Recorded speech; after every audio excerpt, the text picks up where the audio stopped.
Alright, baby. Aujourd'hui, on va parler de ce livre-là, Managing Oneself de Peter Drucker.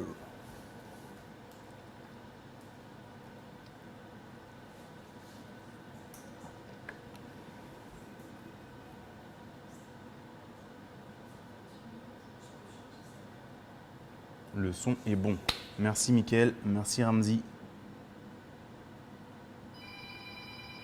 Allô, bonjour. Il faut changer cette sonnerie, les gars.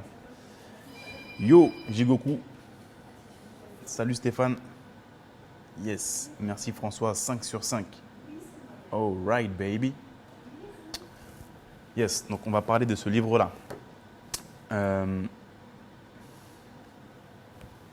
Managing Oneself. Dites-moi si vous l'avez déjà lu, si vous en avez déjà entendu parler. Si ce n'est pas le cas, je vous invite vraiment à aller maintenant sur Amazon le commander. Donc, ce qu'il faut savoir, c'est que le livre fait précisément, je vais vous dire, il fait précisément 60 pages. Délire, seulement 60 pages. C'est un petit livret en anglais avec un vocabulaire un peu business, parfois difficile à comprendre, mais seulement une soixantaine, une cinquantaine de pages. Allez, 60 pages pile. Mais chaque page, comme diraient les anglo-saxons, valent leur penny. Et voilà, je trouve que c'est un livre qu'on devrait lire à l'école, qu'on devrait nous obliger à lire à l'école. Donc c'est un livre de Peter Drucker, c'est un classique pour tous ceux qui passent par Harvard. Et vous connaissez sûrement Harvard, c'est l'université américaine la plus prestigieuse. Donc c'est l'université la plus prestigieuse au monde. C'est un peu comme Polytechnique, mais encore en plus prestigieux, on va dire. Centrale ou autre, mais à l'américaine, connu mondialement, très prestigieux. Donc voilà, c'est un classique qu'on vous demande de lire quand vous allez à Harvard. Donc voilà, classique vraiment en business. Yes, Mariama qui dit que tu l'as acheté la semaine dernière. Félicitations, mais pas encore lu. Mariama, je t'invite à le lire dès ce soir. Honnêtement, voilà, ça va te prendre, si tu lis vraiment bien l'anglais, ça va te prendre 30 minutes. Donc je t'invite à le lire ce soir. On voit tout à la fin.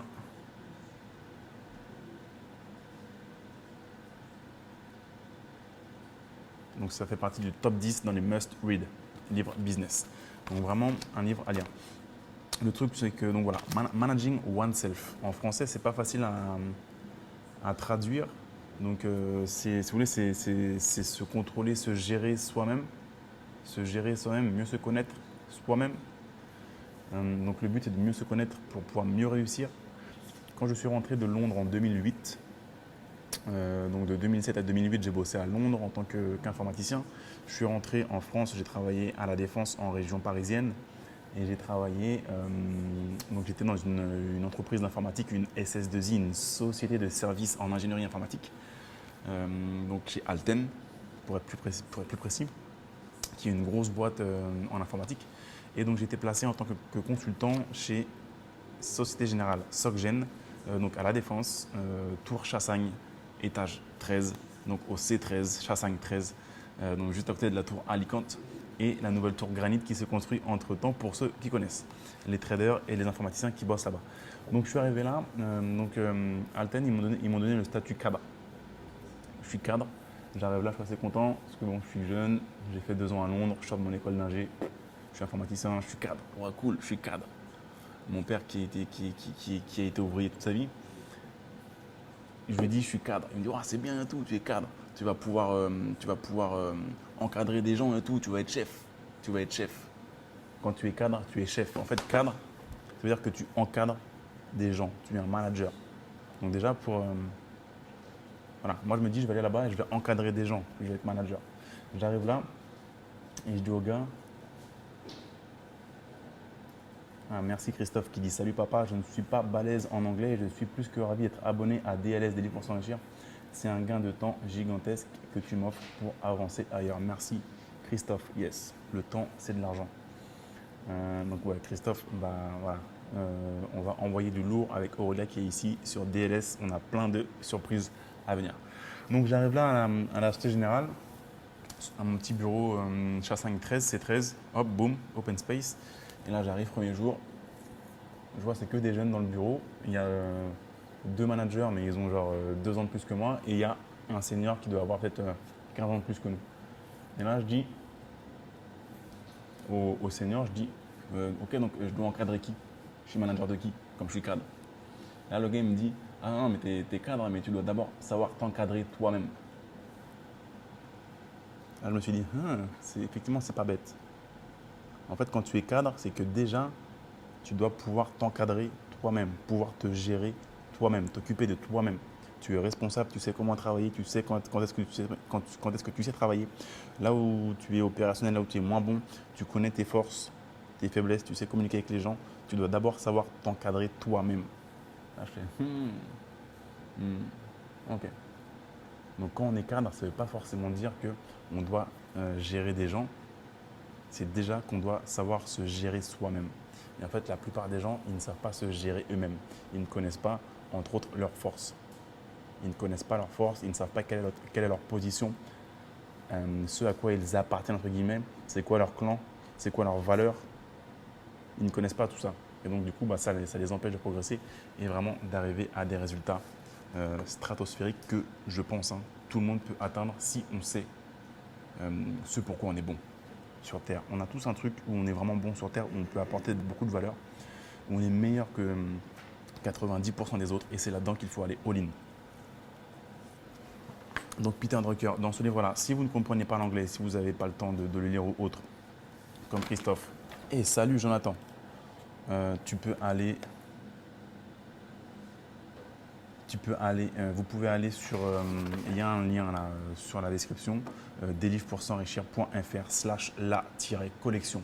Vous verrez les premières synthèses de livres qu'on a sur DLS, dont celui-ci, Managing Oneself.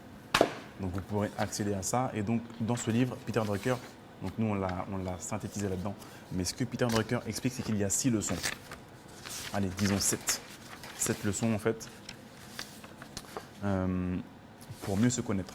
Et donc pouvoir devenir une meilleure personne, devenir une machine, devenir plus fort et pouvoir gagner du gros argent. Première leçon par exemple. Première leçon. On ne va pas tous les voir parce que sinon la vidéo va durer 2 heures. Je sais qu'on est vendredi, il y en a qui vont partir en week-end. Donc on ne va pas tous les voir aujourd'hui. Mais première leçon, ça c'est la synthèse qu'on envoie aux membres DLS par la poste. Donc ça c'est juste, on l'a juste imprimé, mais nous on l'envoie. Je vais vous montrer un petit peu à quoi ça ressemble. Ah, c'est Aurélia qui est là. C'est bon. Alright baby. Donc nous voilà, on vous envoie ça, on vous envoie un classeur comme ça. Et dedans, vous pouvez mettre vos résumés. Donc là, en l'occurrence, on a le résumé de Millionaire Fastlane. On a le résumé de ça. De ce livre-là. Donc voilà, vous voyez, c'est un papier, voilà, c'est plutôt cool. Moi, j'adore le papier. Je suis très papier et vous allez voir, ça dépend, peut-être que vous êtes plus audio, pas de problème. Donc voilà, on vous envoie ça sous ce format-là. Par la poste, c'est plutôt cool. Moi, j'adore le papier. Donc, leçon numéro 1, c'est quelles sont vos forces? Quelles sont vos forces? Quelles sont vos forces? Le truc, c'est que la plupart des gens, et à la fin de la synthèse DLS, vous avez un exercice, un plan d'action. Un plan d'action que vous allez faire et justement, vous allez indiquer quelles sont vos forces. Notamment, vos 3 forces principales que vous possédez. La plupart des gens n'ont jamais fait cet exercice de savoir quelles sont mes forces. Donc, vous pourrez le faire à la fin de la vidéo, juste réfléchir 10 minutes. Quelles sont vos forces? Pas facile à savoir. Donc, déjà, vous pouvez demander à vos proches quelles sont vos forces, mais bien souvent, vos proches, ils vont vous mentir en fait. Donc, il faut leur demander d'être honnête. Ou alors, il faut faire un test, comme c'est expliqué dans le livre, ou synthétisé ici, qui peut durer jusqu'à 18 mois pour vraiment savoir si vos forces, quelles sont vos forces et vraiment si c'est des forces. Parfois, on peut croire que c'est des forces et en fait, non, c'est juste que notre famille nous a menti. Votre père vous a dit que vous étiez bon au foot. En fait, non, vous êtes juste nul au foot. Donc, mais comme votre père, il vous aime, il vous dit que vous êtes bon, mais en fait, non, tu es nul au foot. Donc, non, il y a un test pour savoir vraiment si tu es bon au foot. En l'occurrence, voilà, tu vas t'inscrire dans un club, tu vas jouer pendant 18 mois et tu vas voir au bout de 18 mois combien de buts tu as marqué ou combien de fois le sélectionneur il t'a pris dans l'équipe, ou combien de fois. Il y a des méthodes pour savoir si vraiment tu es bon dans ce que tu crois où tu es bon. Donc, donc Aurélien m'a donné ça, c'est un pins, c'est un badge en fait que l'on met quand on va aux soirées DLS. La prochaine soirée DLS, c'est le 14 août, je crois. Donc il y en aura dans 21 lieux de France et moi j'irai à l'une d'entre elles parce que je serai en France à ce moment-là. Donc voilà, c'est des rencontres entre investisseurs et entrepreneurs, c'est plutôt cool. On passe du beau temps, ça sera l'été, il fera chaud, il fera beau. Donc je vous invite vraiment à réfléchir à quelles sont vos forces. Et c'est drôle parce que justement à l'école, on va vous faire croire on vous dit que vous devez être au moins moyen partout. Tu dois avoir la moyenne partout. Si tu as 20 en sport, tu as des facilités en sport, mais que tu as 2 en maths, c'est pas normal, tu as un cancre, tu as moins que rien, tu devrais avoir au moins 10 en maths. Si au contraire, tu as 20 en maths, mais tu as 0 en sport, parce que tu es une pine en sport, tu as un bras cassé, tu n'arrives pas à courir, tu n'arrives pas à jeter un javelot. En plus, on fait toujours des sports chelous au lycée, du style javelot, du style handball, des trucs qu'on ne fait jamais en fait, dans la vraie vie après. Donc bref. Donc voilà, si tu es bon en maths, tu es ingénieur en maths, tu as 20 en maths et tu as 0 en sport, on va te dire qu'il faut que c'est pas normal, tu devrais avoir moins 10 en sport, tu devrais pouvoir jeter le javelot. Alors qu'en fait, non, dans la pratique, si tu es juste bon en maths ou juste bon en sport, tu devrais aller all-in, mettre tout ce que tu as là-dedans et y aller à fond. Et justement, aux États-Unis, ils ont beaucoup cette culture-là, notamment à l'université, où il y a des élèves qui vont être boursiers pour jouer au hockey, pour jouer au basket, pour faire de l'athlétisme, pour faire du baseball, pour faire du football américain. Parce que justement, ces gens-là ont un talent particulier dans ce sport-là. Et donc, ils seront rémunérés dès le lycée pour travailler là-dedans. Parce que c'est là-dedans où justement, ils peuvent vraiment apporter de la valeur et aider, entre guillemets, les autres, le pays, à aller après aux Jeux Olympiques et à gifler tout le monde. Et vous serez d'accord avec moi pour dire qu'aux Jeux Olympiques, les États-Unis giflent tout le monde. Parce qu'en termes de sport, dès le lycée, des mecs, ils sont nuls en maths. Mais on l'a compris, c'est pas grave, tu es nul en maths, mais par contre, tu es fort en football américain. Ou tu es fort au 100 mètres, ou tu es fort au javelot. Et du coup, on va te permettre d'aller à fond, d'apprendre à fond le javelot, d'apprendre à fond le 100 mètres, d'apprendre à fond la lutte gréco-romaine, parce que c'est là-dedans que tu es fort et que tu as des capacités. Donc, on ne va pas te demander de faire de la flûte. On s'en fout que tu fasses de la flûte parce que tu es juste bon pour faire ce truc-là. Et donc, voilà, en gros, Peter Drucker, il dit que à l'école, on veut que tu sois moyen, tu vas avoir 10. Tu vas te faire mal pour passer de 2 sur 20 en maths à 10 sur 10. Tu vas être content, tu vas avoir 8 sur 20, yes. Tu ne vas pas te faire défoncer par tes parents. Tu as bossé de ouf pour passer de 2 à 8 sur 10. 8 sur 20, super. Sauf qu'après, dans la vraie vie, quand tu sors, les mecs qui ont la moyenne partout, ils sortent, ils ont pas de… Ils sont plats en fait, ils sont moyens. Et nous, on ne veut pas être moyen pour réussir dans la vie. Ce qu'on veut, c'est être bon dans un truc. En fait, ce que dit Peter Drucker, c'est que c'est beaucoup plus… Si tu travailles dur sur un truc où tu es médiocre, tu vas passer de médiocre à nul. Voilà. Tu vas bosser dur. Tu vas bosser 365 jours par an. Tu vas transpirer. Tu vas passer de médiocre à nul. C'est tout. Parce que tu es nul dans le domaine. Mais à l'école, on te fait croire que, tu dois être au moins moyen partout. Par contre, si tu travailles sur un truc où tu es déjà bon, vas-y, Émilie, tu peux passer. Hein. Si tu travailles sur un truc où tu es déjà bon, faites un like pour Émilie. Faites un like pour Émilie. C'est une nouvelle, je ne l'ai pas présentée, je la présenterai plus tard. Ça ne se fait pas, elle vient d'arriver il n'y a pas longtemps. Faites un like pour Émilie qui vient d'arriver. Donc, si tu es bon dans un domaine et que tu travailles dur sur ce domaine-là, tu vas pouvoir passer de bon à excellent parce que tu as déjà des facilités. Tu as déjà des facilités. Maintenant, à l'école, on va te faire croire que si tu es bon avec tes mains pour faire de la pâtisserie ou faire de la plomberie, tu es nul parce que ce n'est pas intellectuel. Et normalement, nous, on devrait être que intellectuel si on veut être utile. Alors qu'en fait, non. On peut gagner beaucoup d'argent quand on est bon sur des trucs manuels, mais si on y va all-in, qu'on a la passion justement, et quand on est bon dans un truc, c'est parce que déjà naturellement, on aime cette chose-là. Et donc, du coup, on a la passion, on a le drive tout seul naturel, on a envie de le faire, même si on n'est pas rémunéré, même si on n'a pas les clameurs des autres, parce qu'on aime ça déjà. Et on est bon pour le faire naturellement.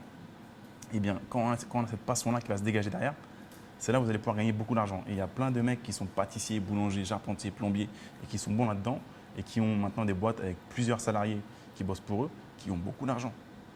Alors qu'il y a beaucoup de personnes, au contraire, qui étaient forts à l'école, ils avaient 15 de moyenne, et aujourd'hui, ils sont en plein dans la rat race. Et les mecs sont bloqués, ils n'ont pas d'argent, ils ont des crédits, et ils sont aujourd'hui, on va dire, financièrement beaucoup moins bien placés que des mecs qui pourtant ont fait juste un CAP.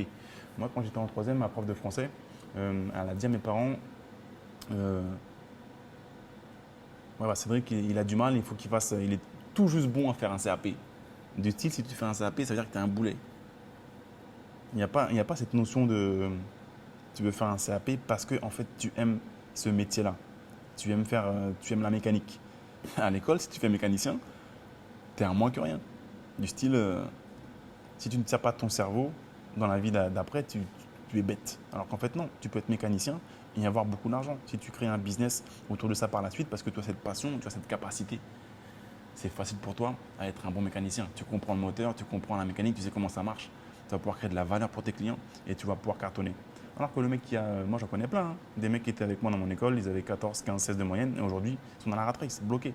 Parce qu'ils n'ont pas de passion. Ils étaient moyens partout, moyens bons partout, mais pas de passion. Et maintenant ils stagnent. Donc voilà, l'idée principale c'est déjà de connaître vos forces et d'aller all-in dedans et d'oublier tous les trucs à côté où vous êtes nul. Vous êtes nul là-dedans, c'est ça. On l'accepte. Les profs ne vont pas vous dire ça, hein. Donc, mais voilà, c'est drôle parce que ce matin j'étais à l'école pour mon fils et j'ai retrouvé ce.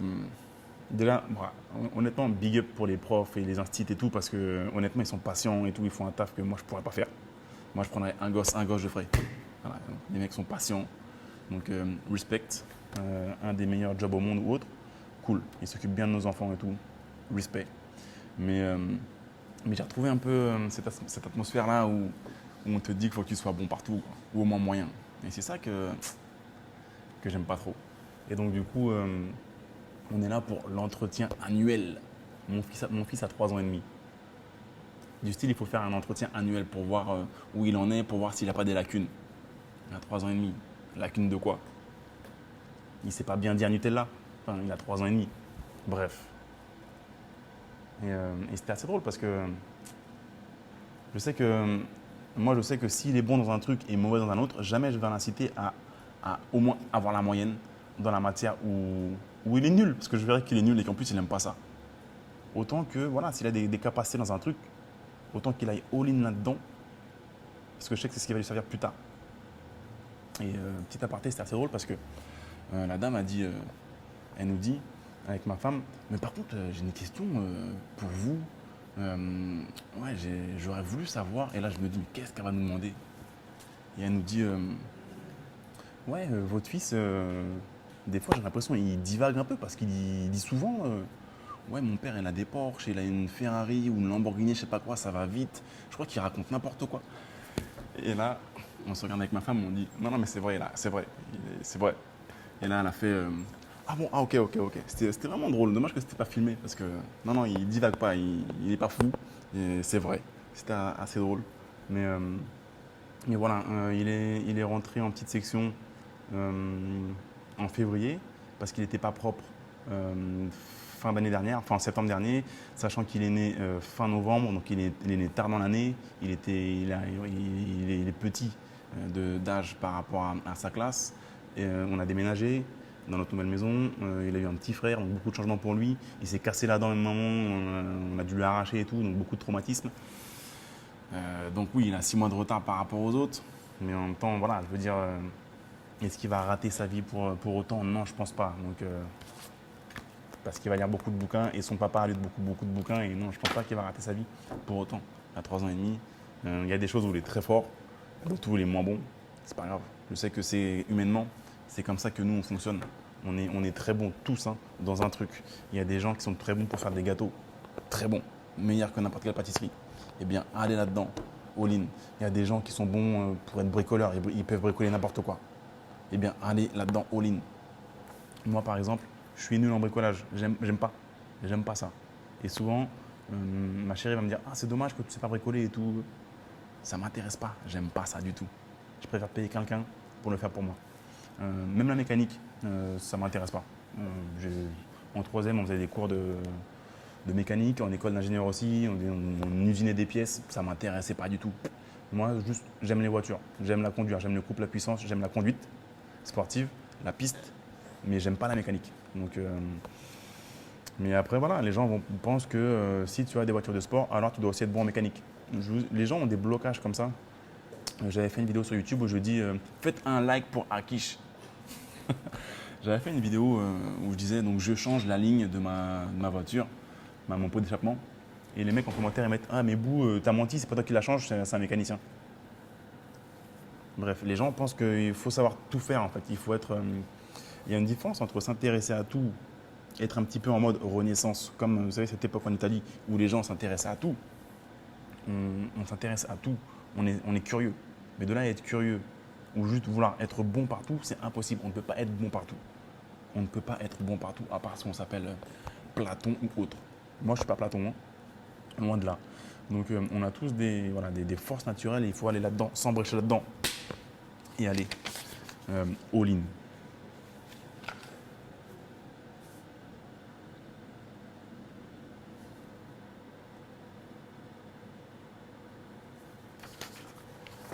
Donc, on a 7 leçons en tout. Par exemple, il y a quelques schémas aussi. Donc là, ça sera à l'envers, mais parce que c'est en écran reverse. C'est un genre d'ikigai que vous aurez là. Quelles sont vos valeurs? C'est une autre leçon. La plupart des gens ne le savent même pas. Faites un like pour Aurélia.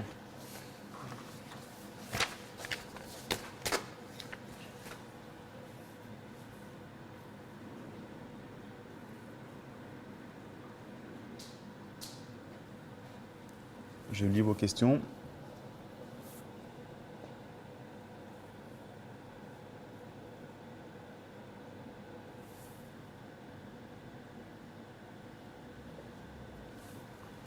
Voilà, mais en tout cas,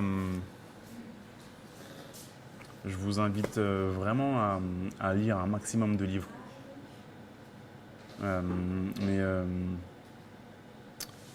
voilà, c'est pas tout de les lire en fait. Il faut aussi passer à l'action. Par exemple, dans ce livre-là, on apprend tellement de choses dans les livres, mais si on ne fait rien avec, eh bien ça ne sert à rien. C'est comme tout. Donc, est-ce que vous avez lu ce livre? Je crois que c'est le prochain qu'on va publier dans une semaine. Celui-là. Donc, Contagious.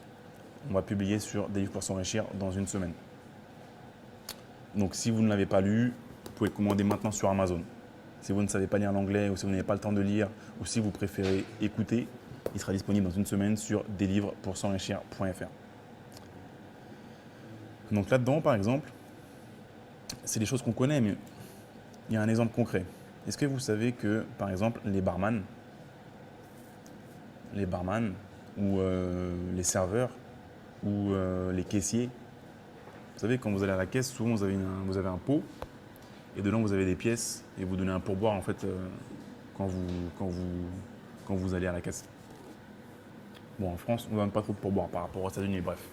Eh bien, en fait, les barman et les serveurs malins, ils ont une technique, c'est que le matin, avant de commencer le service, ils vont mettre des pièces et quelques billets dedans, histoire que quand vous arrivez derrière, vous dites « Ah ouais, il y a déjà des gens avant qui ont mis là-dedans, donc c'est fait pour ça. Il y a des gens avant qui l'ont fait.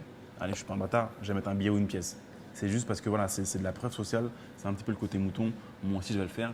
Et voilà, il y a plein d'exemples comme ça. Donc, si vous avez un business, ça, on peut l'appliquer dans n'importe quel business. Si vous êtes un peu intelligent, vous avez lu ça, boum, vous l'appliquez. Maintenant, si vous l'avez lu en mode Harry Potter, c'est juste une histoire et je m'en sers jamais, oui, ça ne servira à rien.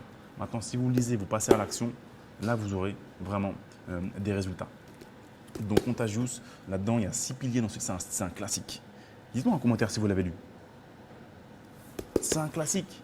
6 piliers pour faire en sorte que votre business, votre service, votre produit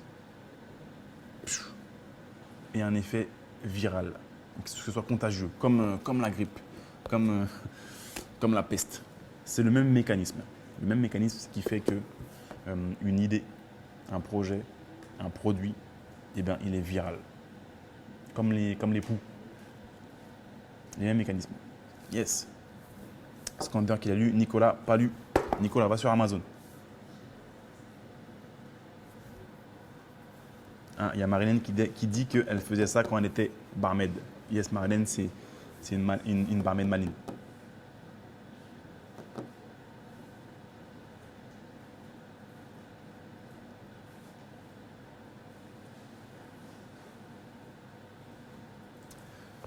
Simon, c'est Contagious. Contagious. Jonah Berger. Il sera disponible si tu ne sais pas lire l'anglais ou si tu n'aimes pas lire. Il sera disponible sur DLS, des livres pour s'enrichir, dès la semaine prochaine.fr. Ouais, le truc, c'est que d'ailleurs, dans Managing Oneself, c'est expliqué qu'effectivement, il faut se connaître, savoir s'encadrer. Et le premier truc, c'est de savoir comment est-ce que vous apprenez le mieux. Est-ce que c'est en écoutant? Est-ce que c'est en faisant? Est-ce que c'est en lisant? Comment est-ce que vous apprenez le mieux? Moi, par exemple, c'est en lisant. J'adore lire. C'est quand je lis quelque chose que je l'apprends. Certains, ça va être en l'écoutant. En écoutant. C'est pour ça qu'à l'école, moi, j'avais du mal parce que quand j'écoutais la maîtresse ou autre, j'ai plutôt envie de jouer avec les copains ou en mode sarbacane ou parce que ça rentre là, ça sort là. Moi, j'ai besoin de lire le truc. J'ai besoin de lire. Ça dépend des gens. Il y en a, ça va être faut le faire ou autre. Donc, ça, il faut. D'ailleurs, c'est pour ça que dans des livres pour s'enrichir, DLS, vous avez la version papier, mais aussi la version audio. Vous pouvez écouter. Ça dure entre 10 et 30 minutes. La synthèse audio. Vous êtes dans le métro, dans le RER, dans le train, dans la voiture, en train de prendre votre bain, aux toilettes, peu importe. Vous pouvez écouter le livre si vous apprenez davantage en écoutant. C'est assez sympa. Contagious. Celui-ci, c'est un classique. Millionnaire Fastlane. Il est disponible sur deslivrespoursenrichir.fr. Cliquez sur le lien qui se trouve en dessous. Vous verrez la collection de livres. Vous aurez accès à celui-là immédiatement. Celui-ci également, $100 Startup. Donc, tout ça, c'est synthétisé en français. On sort la meilleure idée du livre, les meilleures idées. On les met sur papier et en audio. Donc, créer son business, lancer son business pour $100. Tenez, dites-moi, on va faire un test en direct, un petit sondage.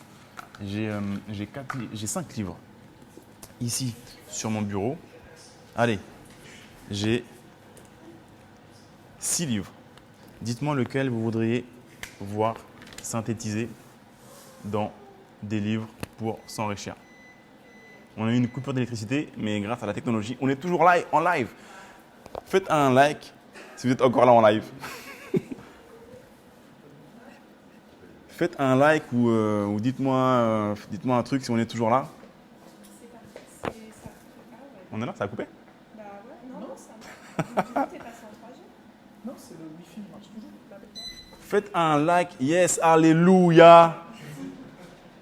Amen.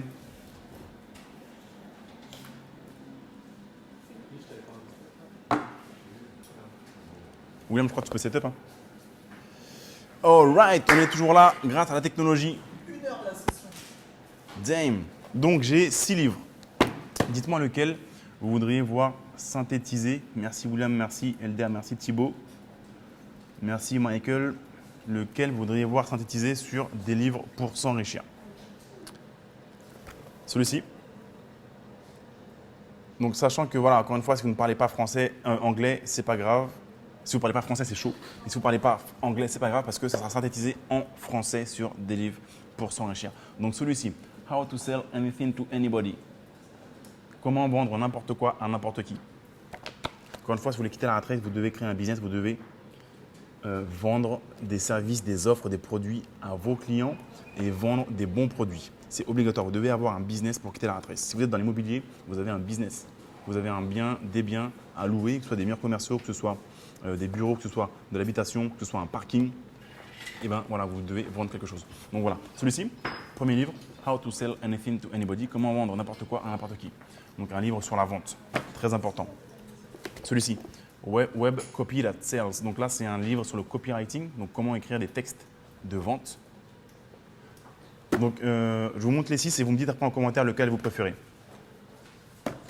Web Copy That Sells, donc un livre sur le Web Copy That Sells, donc un livre sur le copywriting. Le Tao de Warren Buffett. Donc Warren Buffett, c'est le meilleur investisseur au monde. Donc là, c'est un livre sur l'investissement.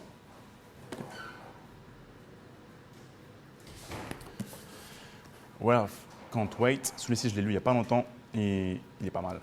Wealth Can't Wait. Donc, en gros, la richesse, l'argent n'attend pas. C'est quelque chose d'important. The One Things. Ça, c'est bien pour notamment la productivité. C'est un classique. Regardez un petit peu le livre, comment il est usé. C'est un classique sur la productivité, business. The One Things. The One Thing. Il faut se concentrer sur la chose la plus importante. Et celui-ci, Social Media Made Me Rich. Donc, les réseaux sociaux m'ont rendu riche. Damien est intéressé par celui-ci.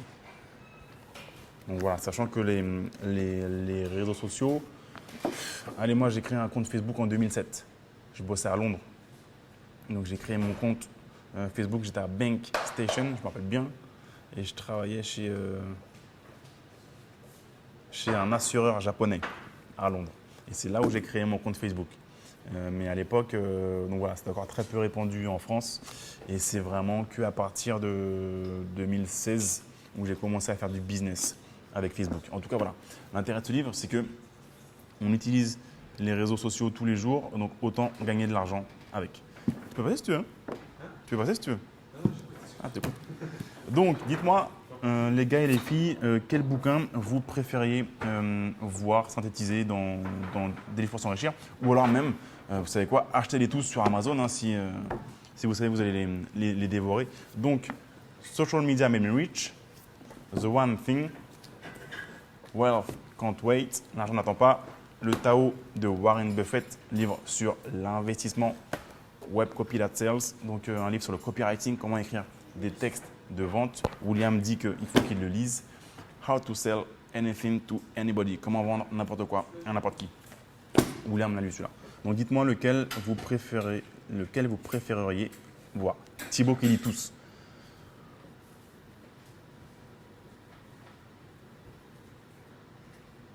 Which one do you want?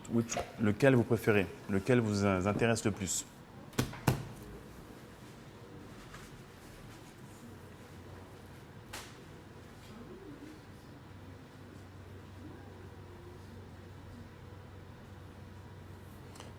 Joseph qui dit celui de Warren Buffett. Simon, celui qui permet de mieux se connaître, c'est Managing Oneself de Peter Drucker. Riyad, celui de Warren Buffett également. Dimitri, tout vendre. Dimitri, il veut tout vendre. Christophe qui dit s'il te plaît, traduis tout. En fait, je ne les traduis pas, attention, hein, ce n'est pas de la traduction mot pour mot, c'est des synthèses. C'est-à-dire que c'est un exercice qui n'est pas facile. Hein. Il s'agit de lire le livre, de le comprendre et de le synthétiser avec ton esprit. Donc, ce n'est pas la traduction. Hein. Et je vous recommande d'acheter également le livre. C'est un complément. Marilyn, copywriting. Johan, le Tao. Banda qui dit vendre n'importe quoi à n'importe qui. Frédéric qui dit tous les livres parce qu'il nous apporte beaucoup, donc autant tous les lire. Frédéric, tu as raison, mais ça sert à rien de lire non plus 12 000 livres, tu vois, parce qu'après tu vas dire ok, et maintenant je fais quoi? Donc c'est quoi? Un livre par mois, 2 livres par mois, 3, 4, max. Ça suffit largement. Après, ce qu'il faut, c'est aussi implémenter, passer à l'action. C'est pas tout de ok, j'ai lu 1000 livres, ouais, mais so what, qu'est-ce que tu as fait? C'est pour ça que nous, d'ailleurs, dans DLS, à la fin, on a des fiches action. Tu as lu un bouquin, ouais, et maintenant, qu'est-ce que je fais? Je passe à l'action, fiche action. Qu'est-ce que le livre m'apporte? Qu'est-ce qu'il m'a apporté? À quoi il va me servir maintenant? Il faut passer à l'action. Souvent, voilà, on me chambre parce que ouais, donc tu as lu un livre et tu es devenu riche. Non, tu lis un livre, tu passes à l'action et éventuellement tu vas gagner un peu plus d'argent, voire beaucoup plus. Mais si tu lis juste le livre, non, c'est sûr que tu ne vas pas devenir riche. Il faut passer à l'action. Donc si tu lis 1000 livres sans rien faire, ça ne servira à rien. Il faut passer à l'action. Steven, Warren Buffett, Benoît, le livre sur les réseaux sociaux, Stéphane aussi.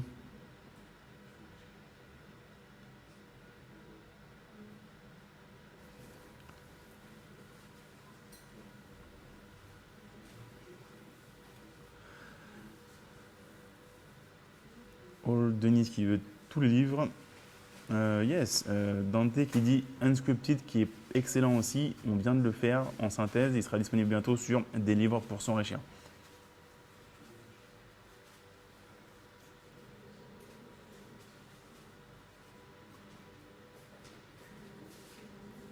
Rosan qui dit comment se procurer tes synthèses. Rosan, tu dois avoir un lien en description, https://deslivres au pluriel pour s'enrichir.fr. Tu as le lien en description et tu peux même aller sur le lien .fr/la-collection. Et là, tu verras la liste des livres, sachant que pour le moment, on en fait un seul par mois, une seule synthèse avec fiche action par mois. Mais on va très vite passer là, bientôt à 2 livres par mois. et bientôt à 1 par semaine. Là, ça va être du lourd. Et là, il faudra suivre la cadence. Et il y aura les fiches actions et vous allez tout recevoir également par la poste.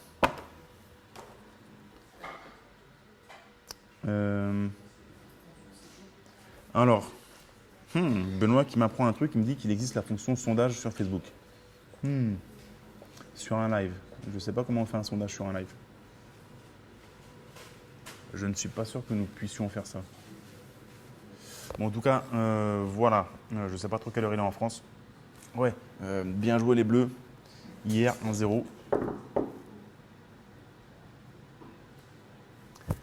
Qualifié.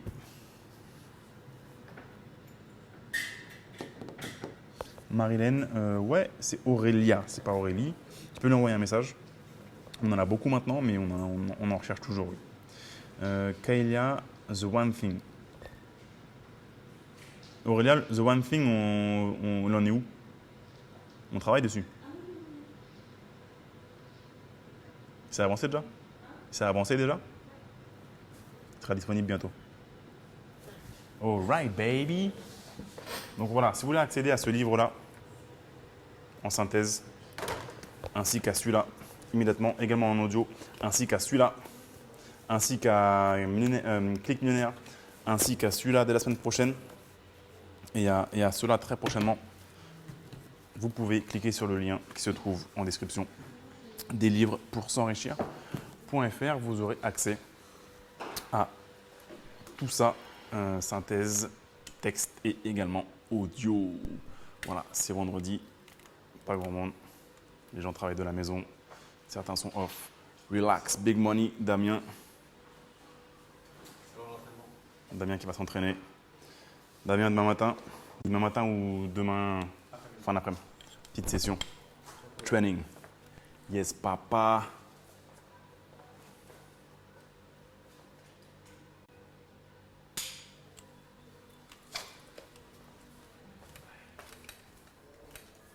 Et on verra après tout ça pour traduire, synthétiser.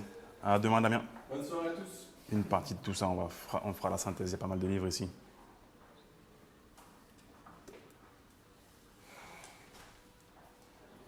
On verra pour synthétiser tout ça. Là-dedans, il y a beaucoup de contenu. Vous savez, si les gens rentrent ici, dans les bureaux, ils vont vouloir voler les Macs. Ils vont vouloir voler le Mac de H, le Mac de Metz. Ils vont vouloir voler ça. Ils vont voler ça, ils vont voler ça. Ils vont vouloir voler la télé. C'est dommage parce qu'en fait, la richesse, elle se trouve dans la bibliothèque. Quelques millions là-dedans d'euros. Hein. Voilà. Merci à vous. Je vous souhaite un bon week-end et cliquez sur le lien ci-dessous pour accéder à toutes les synthèses des livres pour s'enrichir. Ciao.